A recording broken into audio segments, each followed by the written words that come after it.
Aquí en el mensaje dice, una pregunta, pastor. Antes de Cristo, ¿quiénes eran los pastores? Si a lo que se refiere Dios en los libros de los profetas, si esta gracia se derramó después de que Cristo resucitó. Ok, voy a repetir la pregunta. Una pregunta, pastor.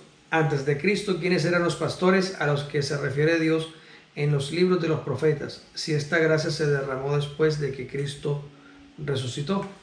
Ok, muchas gracias, hermana Sandra, por tu pregunta. Muy interesante también, muy buena tu pregunta, muy necesaria también para responder. Bueno, la situación es la siguiente. El pastor a nivel bíblico siempre ha existido.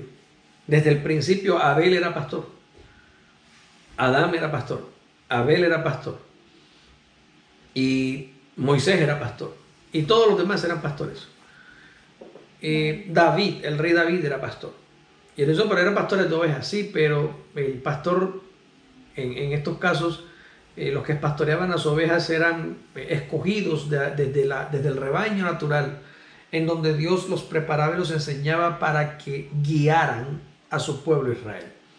En esos términos, el pastor en el viejo pacto era un guía escogido por Dios para ser lumbrera en el camino del pueblo de Israel. El pueblo de Israel siempre tuvo pastores. Toda la historia Israel tuvo pastores. El primer pastor, digamos formalmente hablando, el primer pastor fue Moisés, que fue el encargado de pastorear a todo el rebaño de Israel durante 40 años en el desierto. Luego el pastor encargado después de Moisés fue Josué. Recordemos que todo el pueblo le dice, te seguiremos a ti, eso hay que subrayarlo, te seguiremos a ti como seguimos a Moisés, te obedeceremos a ti como obedecimos a Moisés. Y eso es una característica propia de un rebaño, porque la oveja oye la voz del pastor y lo sigue. Entonces Israel siempre reconoció en sus líderes, Israel siempre reconoció en sus caudillos a los pastores. Más allá de la parte militar, donde eran pastoreados por los caudillos, más allá estaba el sacerdocio levítico, en donde era el sumo sacerdote de Leví quien pastoreaba a las tribus de Israel, y era también eran los profetas que Dios levantaba, los que se encargaban también de guiar a la nación a través de la revelación y de la palabra del Señor. ¿Qué quiero decir con todo esto? Que el pastoreo de Israel no era exclusivo de una persona. Tenían pastores en el sacerdocio, pastores a nivel militar y tenían pastores a nivel espiritual desde la perspectiva profética. Entonces los pastores de Israel, que eran todos grupo de personas capacitadas por Dios, eran todos en conjunto los encargados de pastorear a Israel. El pastorado nunca estuvo sobre una sola persona, siempre estuvo encomendado en las manos de un grupo. Por eso, cuando en el libro de Samuel, Israel pide a Dios que le coloquen un rey, quieren ser gobernados por un solo hombre, ¿sí? Ahí fue cuando Samuel siente tristeza y se aflige, porque estaban despreciando el pastoreo de Dios. Dios podía pastorear a Israel a través de un grupo de ancianos, en el sacerdocio, como los levitas, en la parte militar, que eran sus caudillos, los que iban adelante, y con los profetas. Estos tres grupos podían pastorear a Israel de una manera maravillosa. ¿Por qué? Porque entre todos cuidaban que la palabra del Señor y la obra de Dios fuera guardada. Es mucho más difícil corromper a un grupo y que todos se corrompan a que se corrompa un solo hombre con el poder. Entonces Israel estaba cansado de que fuera un grupo de gente la que los pastoreara y la que los cuidara, y prefirieron entonces un gobernante único al estilo de todas las naciones. Y entonces cuando Samuel escucha la queja del pueblo que quería tener un solo rey, un solo pastor en la monarquía, él va al Señor en oración, lamentándose, triste, y Dios le dice: no te preocupes, Samuel, no te despreciaron a ti, sino que a mí me han despreciado. Entonces le dice: habla con ellos y diles lo que hará su rey con ellos. Dile que les va a quitar las tierras. Dile que les va a diezmar todo lo que produzcan de su trabajo. Dile que les va a diezmar sus hijos, que se va a llevar a sus varones para la guerra. Dile que a sus hijas se las va a llevar para que sean sus mujeres. Diles que van a quedar sin nada y que el rey se quedará con todo, porque eso es lo que hace un rey. A Israel no le importó y despreció el pastoreo. Después que el pueblo recibe el gobierno de un monarca, los profetas quedaron relegados, porque ahora el profeta estaba sujeto a la voluntad del rey.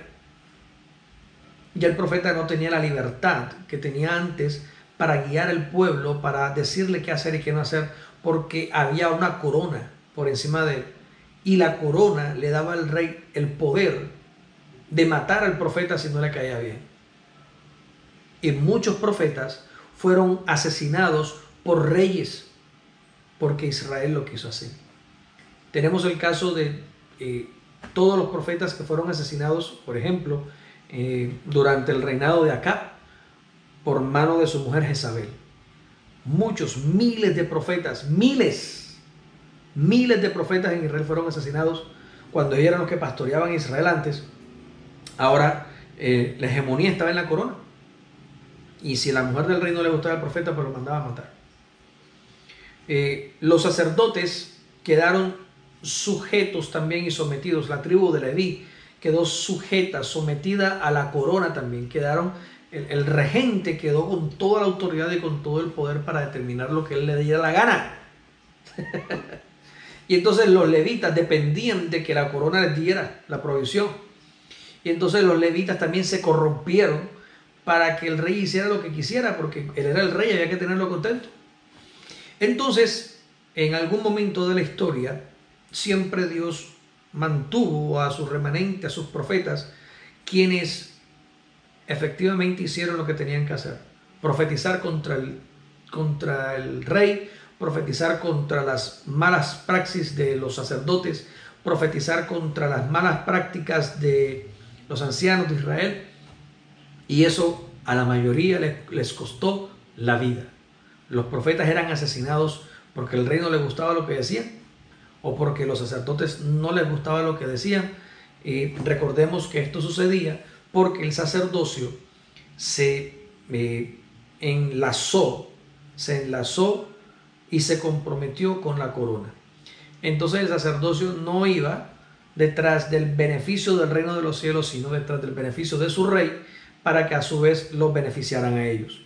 Allí fue donde el pastoreo que estos pastores hacían se vino al piso, se corrompió, porque ellos cambiaron la gloria de Dios por el bienestar financiero, el bienestar físico que les podía proporcionar un rey. Esa es la razón por la cual en el tiempo de los reyes los profetas eran perseguidos y andaban escondidos, porque los mataban. Entonces, finalmente, cuando los profetas son exterminados, porque fueron exterminados los profetas de Israel, no quedó ninguno. El último profeta fue Malaquías. Y cuando fueron finalmente exterminados, el pastoreo quedó en las manos de los sacerdotes. Pero ya se había corrompido tanto el sacerdocio levítico que se habían formado facciones en medio de los levitas. Se habían formado facciones y se habían formado escuelas de pensamiento religioso y teosófico y teológico, al punto que se dividieron en varios grupos. Uno de ellos son los fariseos, otro de ellos son los saduceos, que son el mismo clan con una rosca distinta. Entonces ellos comenzaron siendo los pastores de Israel. En el momento que el reino de Israel es destruido, se desaparecen y son expatriados, las tribus quedaron sin rey, quedaron entonces en las manos de estos clanes religiosos, saduceos y fariseos, que seguían siendo por herencia y por ley, seguían siendo los pastores de Israel. Ya no habían reyes, porque la era de los reyes se terminó, ¿sí? La era de los reyes acabó. con el exilio a Babilonia y a Persia. Ahí se acabaron los reyes. No hubo más reyes sobre Israel. Que los profetas los exterminaron, no quedó ninguno. Y entonces los pastores que quedan encargados son los que habían sido puestos por Moisés, la descendencia de Aarón y de Leví. Ahí quedaron. Pero estaban corrompidos. Cuando Jesús viene, los pastores son los fariseos y son los escribas. Y por eso la palabra viene tan fuerte y tan contundente contra estos pastores, porque eran los que se encargaban de la guía de Israel.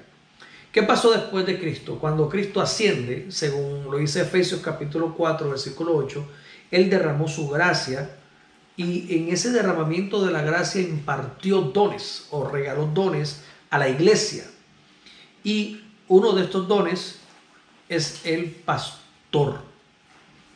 Este don ministerial que entrega Jesús, al igual que en el pasado, no se lo entrega a un solo hombre o a una sola persona, sino que lo distribuye y lo reparte a muchos, para que haya muchos pastores en la iglesia, para que haya muchos ancianos en la iglesia que sean los que gobiernen, o que sean los que presidan, o que sean los que guíen al pueblo a la verdad de Dios. Entonces, los pastores de Israel en el viejo pacto fueron establecidos por ley, y ya expliqué cuáles son estos pastores. Pero los pastores del nuevo pacto en la gracia fueron llamados por el mismo Señor Jesús, por su gracia. Las funciones son las mismas, pero son diferentes llamamientos. Entonces, creo que es lo que podría decir hasta ahora. Creo que con eso respondo a la pregunta de mi hermana Sandra. No sé si he sido lo suficientemente claro, mi hermana, si ha quedado respondida tu pregunta. Me gustaría saber si tienes alguna otra inquietud adicional.